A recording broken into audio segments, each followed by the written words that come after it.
What's going on YouTube? It's your boy Dummy Warman. I'm coming at you with another video, and ever since the launch of the Assassin's Creed Shadows world premiere trailer, Ubisoft really wanted you to know that this will be a dual protagonist video game, starring both Naoe and Yasuke. That was a key selling point of this game. It was a key part of the marketing of this game, and this was one of the biggest controversies around this game as well, was mainly the inclusion of characters like Yasuke within the actual player base. And you can even come back over here to the original trailer itself and see a 607,000 downvotes to only 303 upvotes.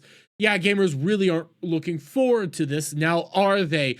But we can continue on down this path considering the dual protagonist system and how they really wanted you to know that this was an important thing to them. So much so that while Japan was outright excoriating Ubisoft for the inclusion of Yasuke, they put out an apology letter that basically boiled it down to shut the hell up and buy our game. And they wanted to let all of the American citizenry know that any and all criticism of this game, whether it be for Naoe or Yasuke, was just rooted in racism. Yeah, that was an interesting one. Well, the reason why I bring this all up and the reason why I am reevaluating these statements is because of a recent statement made by the very own developers.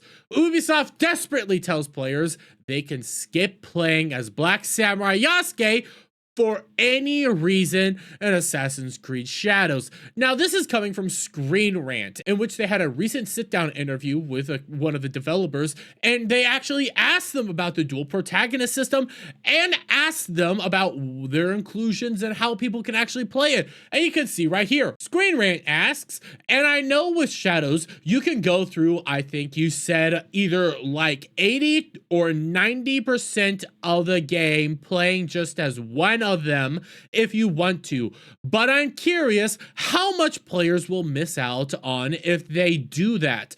And as a sort of related question, if you have one you prefer to play as in the game. Jonathan Dumont says, I hate that question. Pick your children. All right. Okay, so I don't think you're missing out on things too much. I think it's more on your preference to say, okay, I'll see how the game will adapt a little bit to character if you choose one over the other.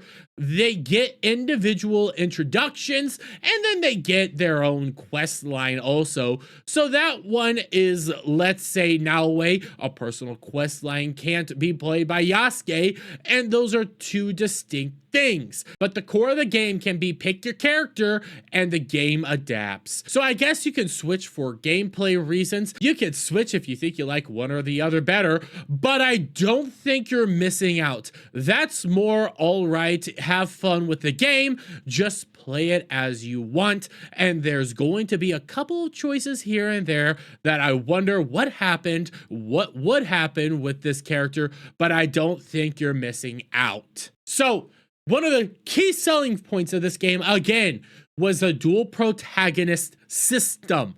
Was the sole fact that, similar to games like Syndicate, you could be playing between two very distinct characters, and there was going to be pros and cons between each character. And to take this back to games like Syndicate, for example, when it came to Syndicate, yes, you can play a good chunk of the game based on whether you want to be Evie or even Jacob, but the core factor was there's a good chunk of quest lines for both of them that you have to jump back and forth between, or you have to play as both characters at once.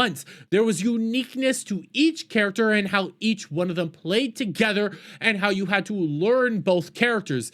And this, the developers are blatantly telling you, yeah, you can just play as Naoe if you want. You could just play as Yasuke if you so willingly choose, but to remind everybody, Yasuke is not even an assassin. Assassin's Creed Shadows devs want you to know that Yasuke isn't an assassin, and that means he's not getting any of those classic assassin abilities. So then why play as him at all? Why include him in the game at all? If we can play the vast majority of the game as nothing more than Naoe, if we can go through the vast majority of the storyline, vast majority of the quest as nothing more than Naoe, if there's no real reason to even utilize Yasuke, why include him in the first place? Answer is pretty darn simple. It's because he's the historical black samurai that everybody needs to know about. Ignore the fact that he was actually more of an oddity held on to by Oba Nobunaga, and the fact of the matter is he was in one fight, if any, and ultimately died and basically was sold back into slavery. But ignore those historical facts right there. No, we're going to include him in the game to virtue signal the entire time because he was there, because he was around in that time, and we're going to try to push this nonsense on gamers and tell them to accept it, even though you don't even have to play as a character, or we're not going to make him an actual big deal. But he's all over the marketing, guys, and it's a key selling feature for the dual protagonist system. Well, all we're seeing now is this whole dual protagonist system, the inclusion of Yasuke, everything was nothing more than a virtue signal that you didn't even believe yourself. Heck, we could come right on back over here to when you ran to the New York Times and called us all racist. You didn't even believe it yourself. But hey, I'm gonna leave it there. Let me get you guys' thoughts on all this down in the comments below. If you like this video, please give it a thumbs up, share it out, friends, hit the subscribe button, hit that notification bell for every time I put out a new video live, guys, and I'll see you on the next one. Bye for now.